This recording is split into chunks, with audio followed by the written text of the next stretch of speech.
don't go try to work on your weaker strengths. Lean into your main strengths that come naturally because it's going to give you more energy. You won't burn out as quickly. It comes easy because this is what you're good at already. So go hire people that have the strengths in the areas that you don't have strength in, and you'll get this win-win situation then.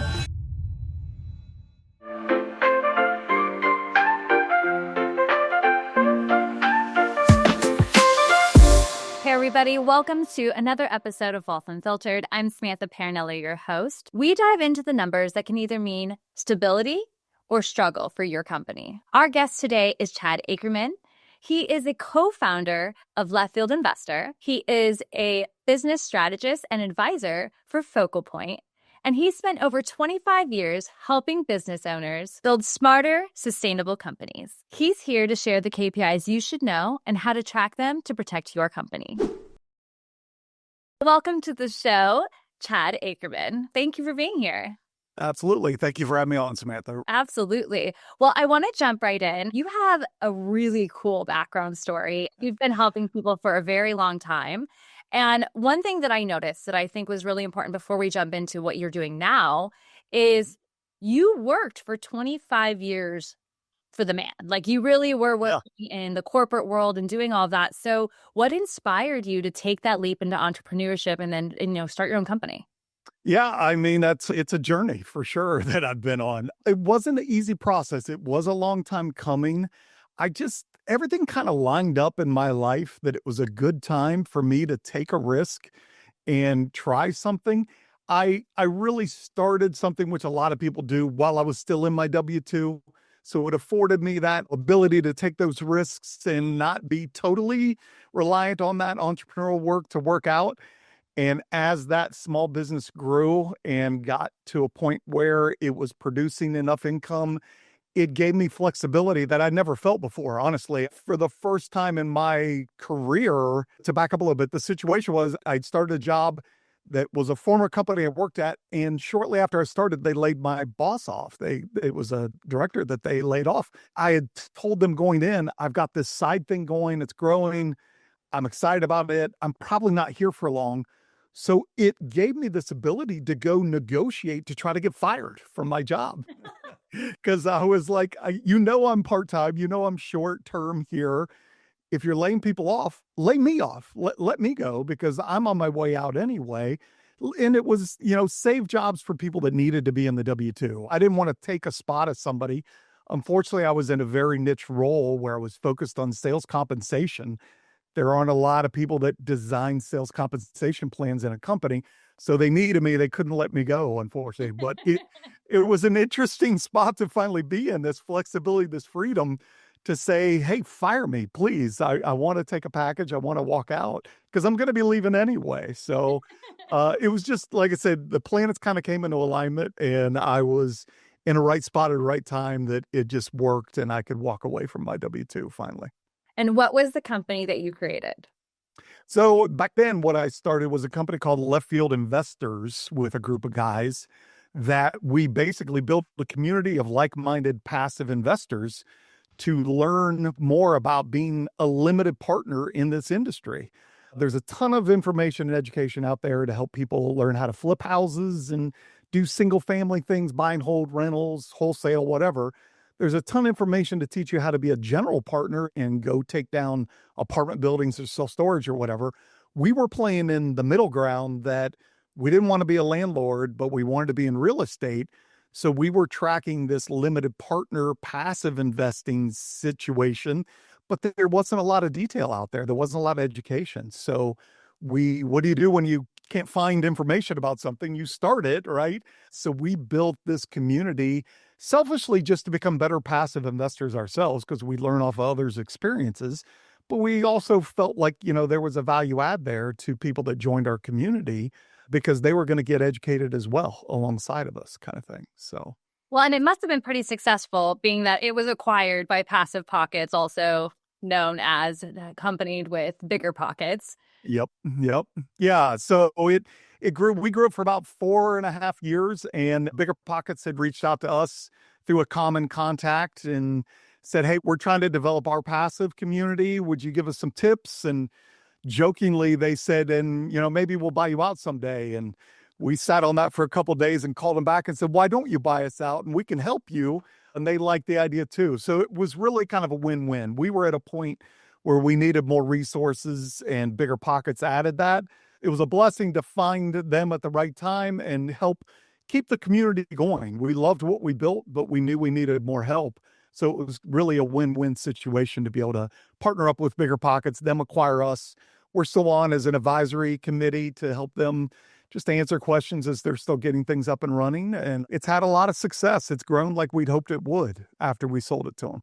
That's amazing. So tell us a little bit about that journey. Obviously, you said how it came about, but you're still having involvement. And this was a pretty new acquisition, correct? It was a year ago, August, so it's a little over a year now. Yep. So still new enough. Sure. There's still growing pains with any new company around to it. Are there any major takeaways you have from this experience? No, honestly, I felt like we were very lucky. It was very amicable. There wasn't a lot of negotiation that went on. We were doing it for the greater good of the community, knowing it was going to keep things going. And the beauty of Left Field, when we built it, we really started with a culture before we ever knew it was a business. It was a year and a half into it before people were giving us revenue to introduce them. It was GPs starting to pay us money to introduce them to the community. So it was nice to have the culture before you had the business, and we protected that all the way through. And Bigger Pockets was coming from the same vein. They really understand the power of community as well. Obviously, Bigger Pockets is, one of the premiers as far as communities go out there when it deals with real estate. But it was nice to see that pulled through, and we were able to work on that together to make sure that stayed as well as we could. There's going to be changes. There's going to be people that don't like change, and, there's going to be pros and cons to it. But for the most part, it was very amicable as we went through, and still is today. So it's been a great partnership. That's amazing. I read about some of your, background and history. And so one of the things I noticed was that you have, not only have you had, the business ownership, entrepreneurship, but you also have been doing coaching. And you're a business coach and an advisor to people. And so one of the things that I feel is very important when you're talking about company growth, minimizing risk, is understanding targeted KPIs and metrics and how you go about structuring that, and really how business owners should look at their metrics all together. So what I'd like to understand from you is, what is your approach to KPIs? And then we'll dig in with a lot more questions after that. Yeah. The continuation of the journey after we sold Left Field to Bigger Pockets, I went out and got certified through Focal Point Coaching to become a business coach. It's a Brian Tracy product. Brian Tracy invented Focal Point several years ago, and there's 300 coaches in that community. So it's a great resource that I've got a ton of material back here on the bookshelf that allows me to help blend my experience being a limited partner and running Left Field with Brian Tracy's works to be able to go coach limited partners then on how to get into this space, how to just understand it, how to get set up and get going. And the biggest thing that I loved about Brian Tracy's philosophy was, we're going into that conversation with a business owner, an LP, whatever it is, not trying to be the industry expert on the particular industry that they're in, but trying to be a business expert to help them think about the core business function that they're trying to talk about. So it was less about being, I'm a HVAC expert. I've worked in HVAC for 30 years. It's more about, I'm not an expert in any of the particular industries, if you will. I focused on the business side of things. And to me, the first and foremost that comes to discussion with any client that I talk to is, we got to start understanding your goals. Understand what you want out of all this space that you're either your business or you're investing, whatever you're trying to do. We got to start with your goals and understand that and spend a lot of time on it, because to me, that defines things in a much more black and white mode for you. And it's the color that makes things emotional, makes things foggy. And that's where you make mistakes, is when you get into the emotional side of things. So I like to spend a lot of time on that goal setting process, which gets into the KPIs, which gets into the metrics that they want to be governed on. and get a good understanding of what they're expecting so that we can work on that together then and build out solid KPIs based on smart kind of goals and everything else so that they can really have a script to follow almost. Absolutely. How did your experience as being, an owner, entrepreneur, limited partner, all the things that you've done, how has that kind of shaped what you think about the things that you're teaching for KPIs and metrics and just like teaching those people what you've learned? Yeah, sadly, the easiest thing to coach people on is the mistakes that I made of, hey, I want you to spend time on goals because the first investment I got into as a limited partner, I never should have gotten into, but I didn't have my goals set well. So I got dazzled by a shiny object that was good marketing. And next thing I know, I'm invested in something that still sounded good. 4 years later, it turned out to be a dud, and I shouldn't have been in it to begin with anyway. So I have my own case study to be able to share with clients of, hey, here's a good reason why, especially when you're investing. You only have so much money to invest, so you don't want to waste it. You don't want to be Right. just chasing the shiny object that's out there. You want to be focused and pick the things that are really going to drive what you have set for goals and so forth. So that's easy to point to, unfortunately for me, but it's easy for the clients to learn from. And do you have clients, do you have them in, every profession? Or do you have one primary profession? Can be. Yeah, no, I mean, that's the good and the bad of what I'm trying to coach on. There isn't a geography that they are focused on. There isn't an industry that they go. They don't collaborate in one specific area because anybody could be a limited partner investor. This is what we found as we drove left field and tried to grow it. We ended up with 2,000 members in our community by the time we were done and sold it to Passive Pockets. But those people came from everywhere. We had people internationally that had found us and wanted to invest in the US. So they found our community and wanted to learn more from us. So we would host meetings on Monday nights for a long time, and we would have people in Asia eating their breakfast, watching our meetings and everything, which was really neat. I mean, it was a really cool experience to be a part of for sure. That's so neat. Kind of talk us through a day in a life. Like, what is it that you do to help your clients? Yeah, the biggest thing, first and foremost, is just trying to reach more people. So I try to put some content out there. I try to build content on my website just for those that are curious and pondering and don't really know where they're going with it. I was in that boat. I was in the same shape of I was chasing all these things that sounded intriguing to me. I never invested in a single family investment process through a couple years of studying it until I found syndications and passive investing. And then it clicked for me. And that my first investment was this 17-story building that ended up burning me. But anyway, but it's me trying to get the word out and meet more people to introduce into this space, that it's a viable space. It's not rocket science. There's a lot of myths. You don't have to be really wealthy to begin. There's not maybe more risk here than there is in the stock market. There's benefits like you actually get to talk to the owner that's going to operate this business, whereas you can't most likely get a phone call into Apple and talk to the head of Apple. So I want to teach people all these pros and cons of what's in this space to help them get educated on it and see it's a viable avenue for them to try if they want to diversify, if they want to try something else. So I spend a lot of time with that. I try to do webinars once a month so that I can get some free content education out for people. I'm going on a lot of podcasts these days to try to get the word out more and get introduced. And then I try to attend several conferences a year as well and see who I can't bump into and try to, get another contact exposed to this space. I love it. I burned the ships because I liquidated my 401k and moved it all over. So I'm a big fan of it. I'm not saying that's the way you should go. It's a plan. It's not the plan, but I'm a big fan of this space. So I want to share that. Hopefully my enthusiasm comes through with that too. Yeah, absolutely.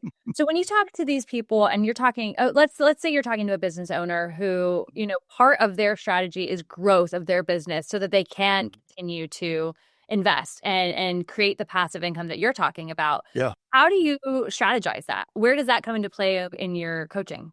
Yeah, no, that's a fair question. Growth is an interesting thing because that can be, too much growth at the wrong time can get very cumbersome for a business owner and so forth. So again, we spend a lot of times understanding even P&L. A lot of P&L education needs to happen for business owners just to understand the dials that they're turning and how that can influence what they're doing and so forth. So we'll talk a lot about that. Then it gets back to the goals and the strategy of where do you want to go? Well, what if there's the three eyes of the business owner, that you're an entrepreneur, you're a manager, you're a technician. Well, what can we do to make sure we're maximizing your time in the space? Do you need to hire some people out to help with the growth and get you out of that technician side of things so you can be an entrepreneur more? It's understanding where their current state is, where they're trying to go, and then it's gap filling. And then at the end of the day, what I really end up being for them after we work on this together, I don't have the answers for them. I just help them think through and we come up with a plan. The real job that I have is be an accountability coach then and say, okay, we map this out. We agree this is a good plan. Here are the steps you need to start with. Next week when we meet, I want to know that you were able to get these steps done. And if not, why not? I mean, I get you're busy, there's obstacles. Let's understand the obstacles and try to get those out of your way as well and continue down the path. I love that. Yeah. So talking exactly like what you're speaking about, accountability. Part of that is tracking your metrics, tracking your performance, understanding what we were just, talking about earlier, the KPIs. So for you, what do you feel like is maybe the most underutilized KPI that more people should focus on? That's a good question. I think too often KPIs get squishy that they aren't measurable, to your point. Like in order to be effective, you got to be able to measure them and you got to put time constraints on them to really understand. Like to double your revenue is great. To double your revenue in the next, 6 months, that's better because then we've really got something to strive to. So a lot of it is just taking those goals, KPIs, and really getting a full definition around them. Too often we're just like, yeah, I want to grow my business. That's my KPI. And I'm like, well, that's not a very effective KPI. We can't really do a whole lot with that. Let's be more strategic about it is what the goal is.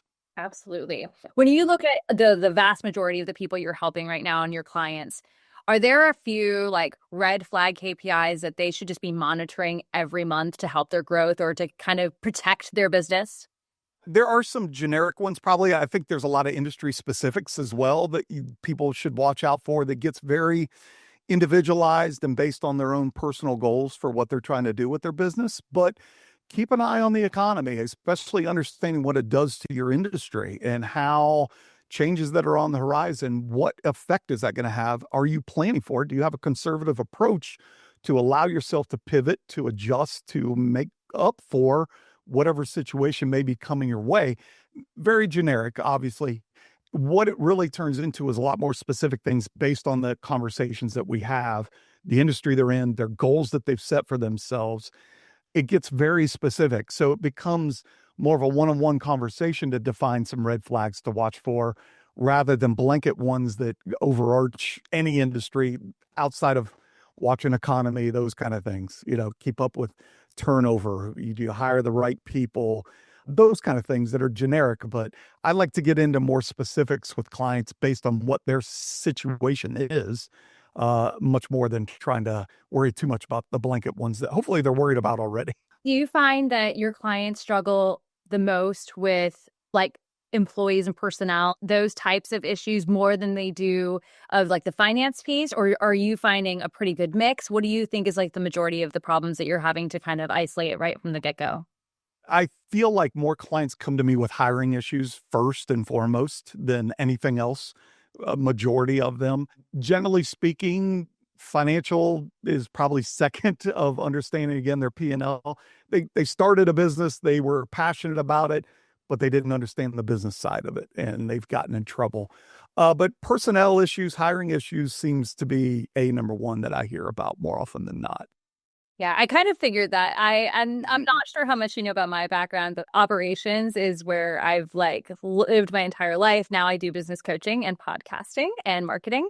And so for me, watching the dynamics of entrepreneurs, friends that I've had where I watch them get into the business world and the idea that, no, I know my specialty or I know exactly what I'm doing. And then when it comes to business operations, business management, personnel, it's like a whole new world. And a lot of people aren't prepared for that. So I think what you're Yeah. doing is extremely important, especially when you're trying to teach people how to actually look at certain metrics, but also then how to protect their business. So isolating these things, I feel like is just going to be really valuable to people. And I love the fact that you're very specific and you're driven on being a case to case basis. Yeah. I love the fact that you also said looking outward. That's something I think a lot of people don't do, which is forecasting and truly Yeah. to stay with forecasting, watching outside elements, just like I'm sure you saw with the tariffs being announced and the ebbs and flows of what that did to the economy and specific producers, industries, all of that as well.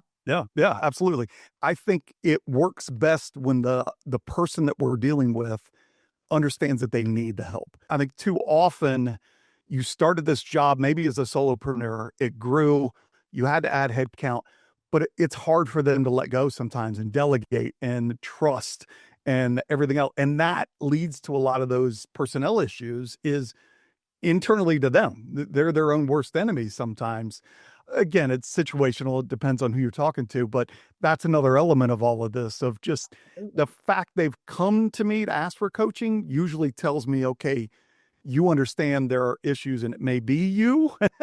Hopefully you understand that anyway. Let's work on it and be open to the fact that maybe you need to adjust in all of this too. I think all of that makes it much easier to coach a person than somebody that just, oh my, somebody told me I needed to do this kind of thing. Are you looking to build sustainable wealth and achieve financial freedom?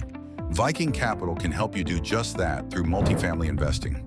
With a team of seasoned real estate experts, Viking Capital conducts deep financial analysis and data-driven asset management to deliver outstanding returns. Their strategy focuses on low-risk opportunities with significant value-add potential, preserving your capital while maximizing long-term growth. Join them and be part of a success story. Viking Capital has acquired 30 properties and manages over 6,000 units, all thanks to their dedicated team and valued investors. Discover their current deal offerings at vikingmultifamily.com and start your journey to financial freedom today. You talk about coaching and accountability. So something that for me that I'd like to understand a little bit more is maybe an instance that you can share with our listeners. You have a time where maybe you helped someone isolate a goal, you helped them isolate a KPI, and they just weren't either willing or able to do it and how that affected them. Yeah, I think I've had multiple of those because people love making the goals, hate being held accountable sometimes to them, and it's when you start getting the I can't meet with you this week. Can we push it off another week? Those kind of things, and that usually leads me to follow up with if you need more time to work on it, let's meet at least and talk about where you are. And let me help you continue to get over this. I don't want to be just the bad guy that's coming to say, "Hey, did you get it done this week?" It's more, okay, you didn't get to it. That's fine. I'm here as a non-equity partner to help you in your business get over the humps that you're dealing with. So don't shy away from it. And I try to build that rapport early on so that they have that trust in me that I'm not going to show up and browbeat them and talk down to them and everything else. It's no, okay. Hey, I get business is business. It has its issues sometimes. What caused the issue that didn't get you into what you needed to this time around? What can we do to get you through that so that we can keep moving forward? I don't want to be, just this deterrent to them. I want to be a partner when I do this kind of thing, and help them work through all these things. But situationally, yeah, there's several cases probably. Luckily, I feel like all of them worked out in a positive manner after we talked through it, because again, my approach is to not say, well, why didn't you get it done? It's more, hey, how can we work through this then? What can I do to help you think through this and create time in your calendar, whatever the case happens to be, so that you can move forward? Because this is for you. It's your goal. It's your outcome that you're trying to get to. Let's try to find all these. Maybe we built too broad of a goal and it's too far down the road. What are steps you need to do maybe sooner that are smaller steps that lead towards that? Again, it gets very situational. You know how this is too, of it. And you've seen one case, You haven't seen them all by any means. Absolutely. Do you have a success story that you're really proud of?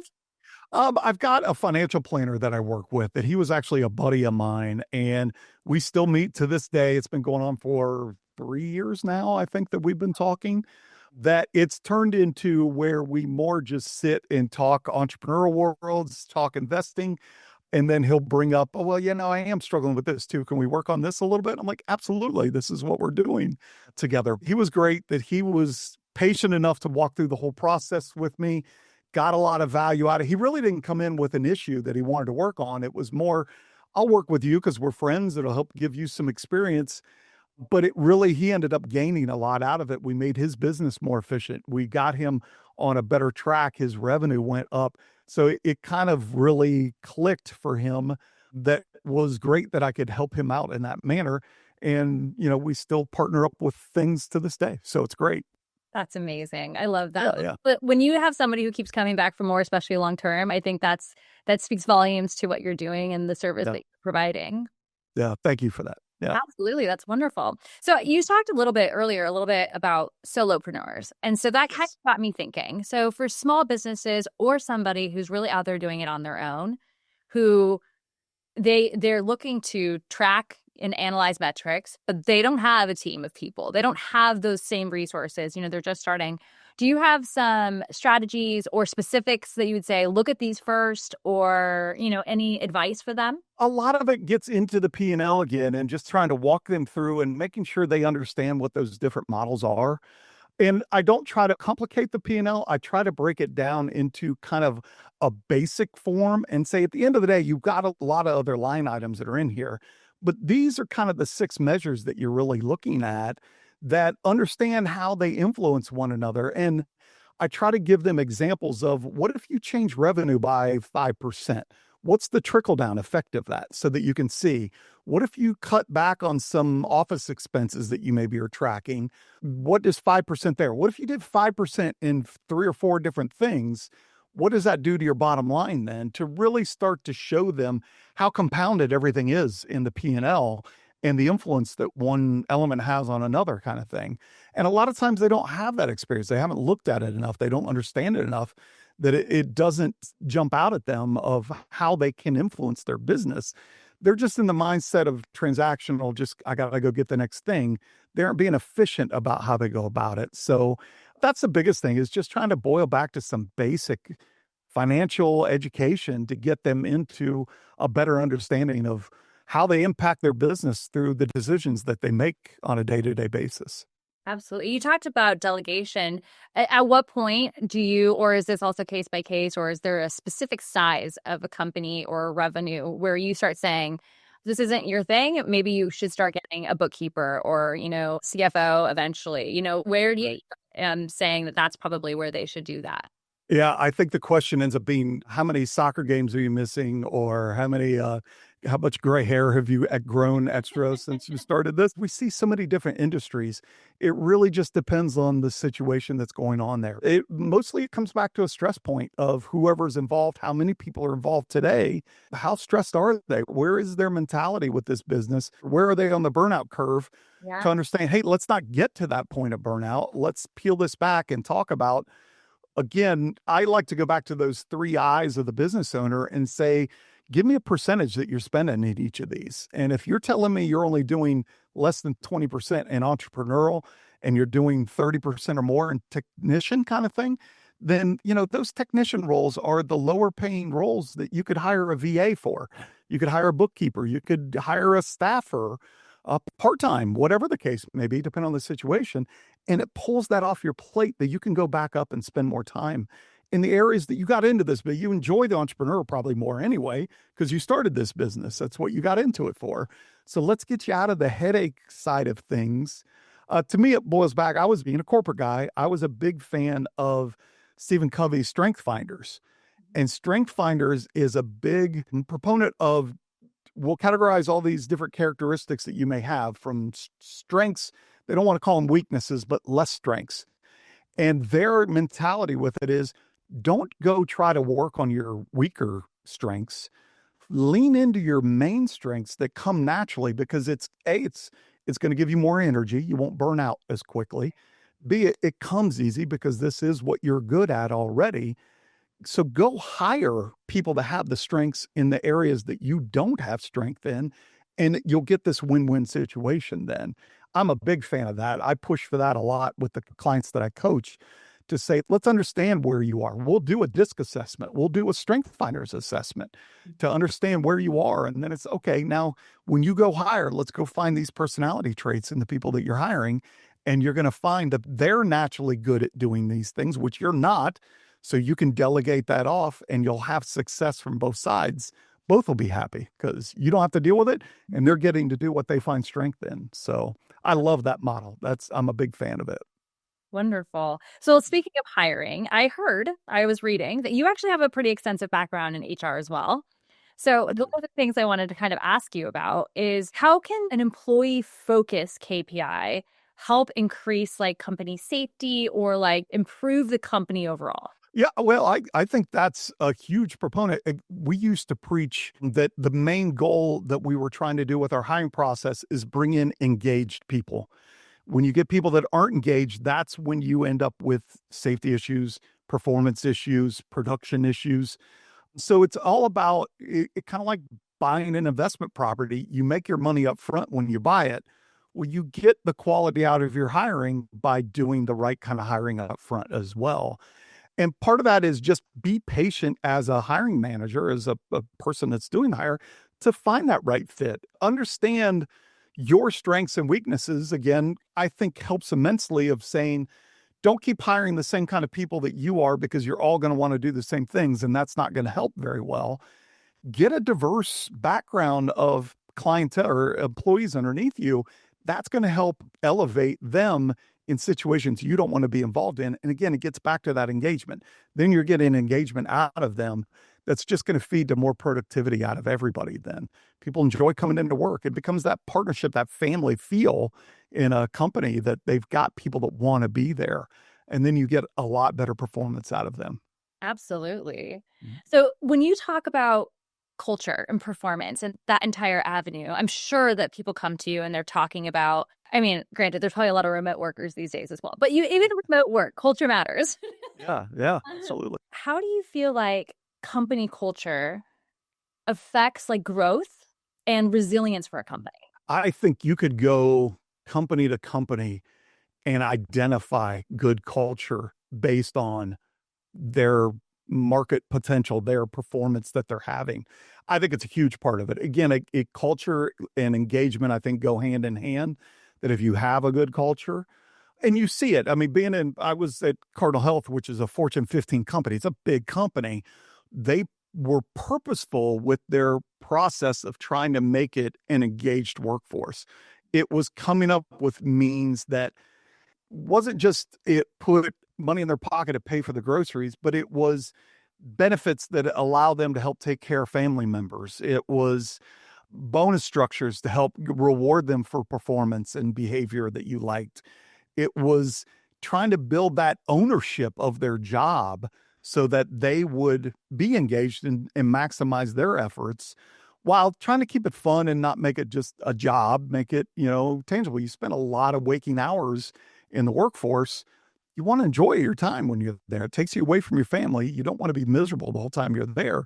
So I think the companies that are successful, I think the top 100 places to work is a great model to show what culture can be and how that translates to better performance from a company. Because I think, you can't do one very well without the other, not for a long period of time anyway, put it that way.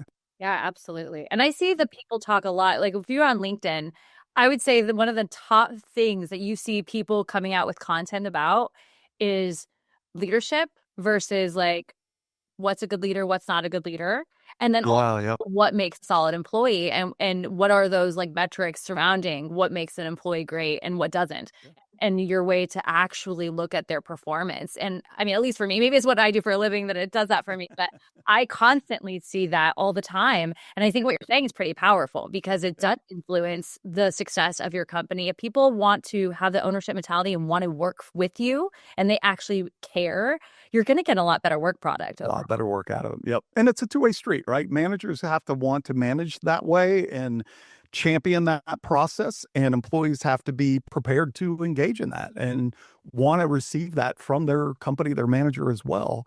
which there's plenty of them that are out there that are doing that for sure. And you love to get a hold of those people and keep them in your organization and give them room to grow and expand and whatever they want, to keep them happy, because it just feeds to a better product, better production for your company at the end of the day. Yeah, absolutely. I was actually reading how difficult the workforce is right now.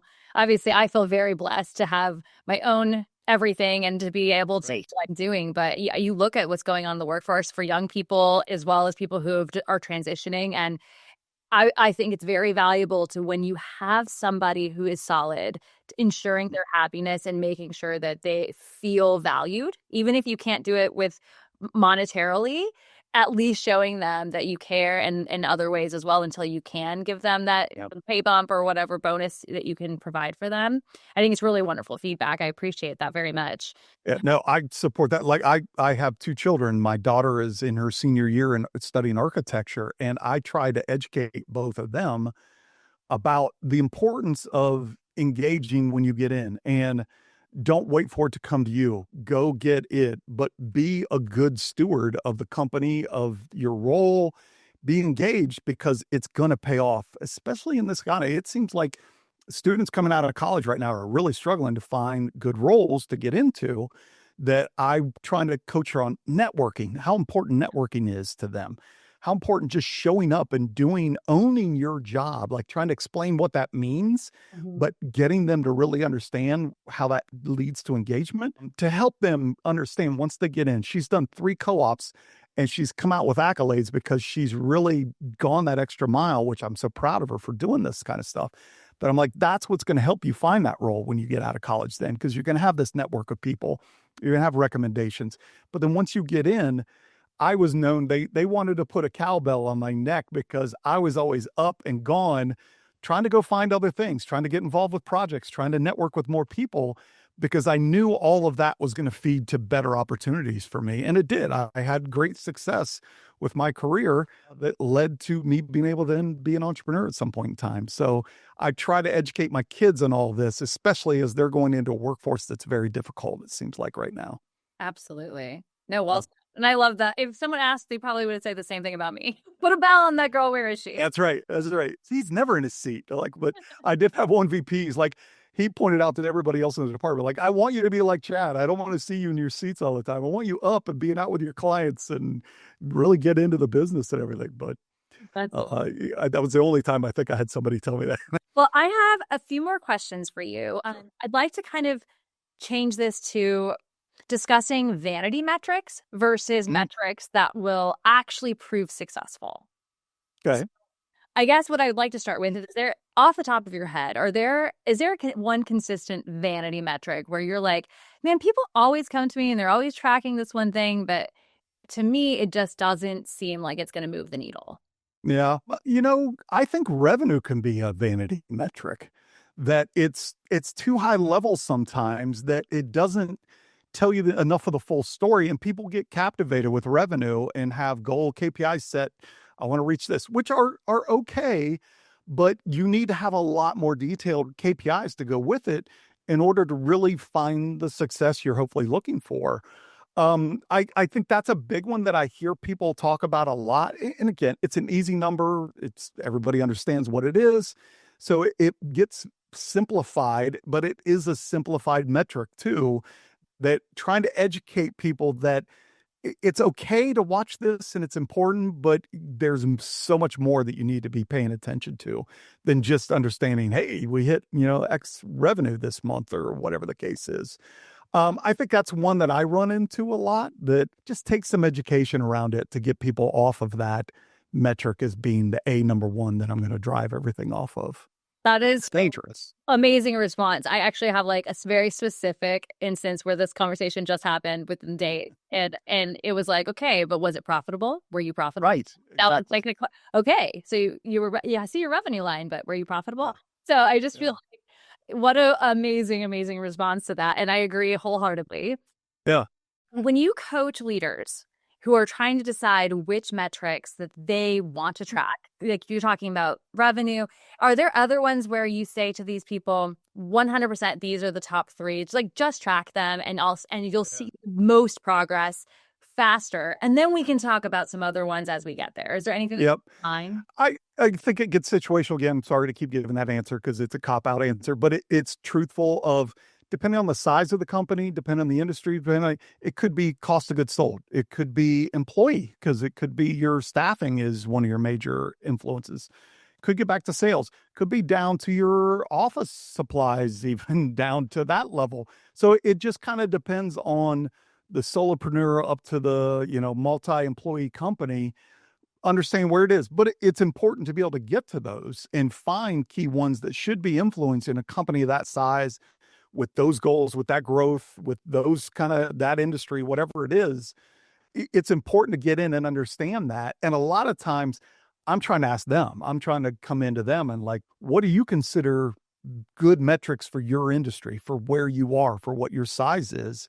And let's talk about that. And then it's a push for, well, what are three other ones that maybe you don't watch? Let's talk about how those might be important and my take on why they might play into this and so forth too. It's kind of all over the board with who I end up seeing just because we tackle all different sizes and industry and so forth, that it needs to be specific to what they're dealing with, unfortunately, again. But cost of goods sold is one that often people aren't, you've got two main dials. You can either increase revenue, or you can decrease expenses.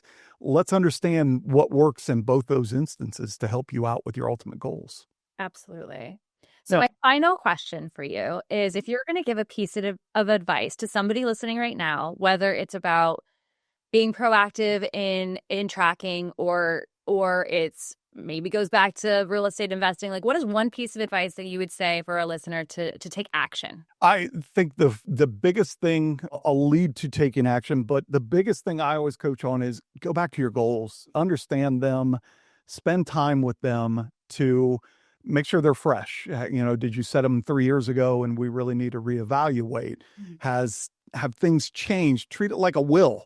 Create them for today, for what you know today. And if something changes in your life or in the business or in the industry or whatever, pivot them, go back and reevaluate them and start over again.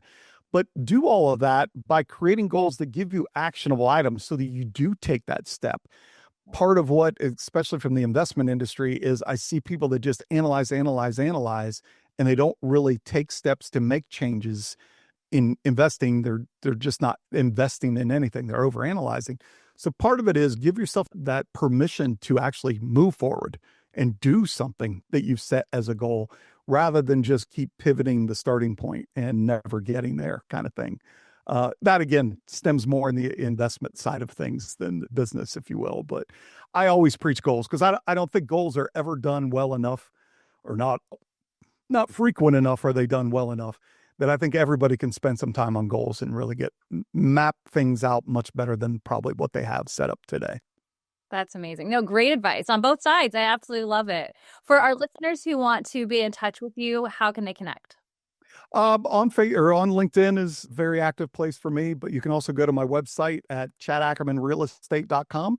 Happy to connect with people and see if I can hear their story, find out where they are in their journey. I love hearing stories and find out where people are. Amazing. Well, I want to thank you for joining me on the show. I feel like this was a wonderful episode for our listeners and gave a lot of value. And I am grateful to all the listeners, and I appreciate you all. Like and follow us for more. Thank you. Thank you for tuning into this episode. We truly appreciate your support. Don't forget to subscribe, leave us a review, and share the podcast with your friends. Until next time.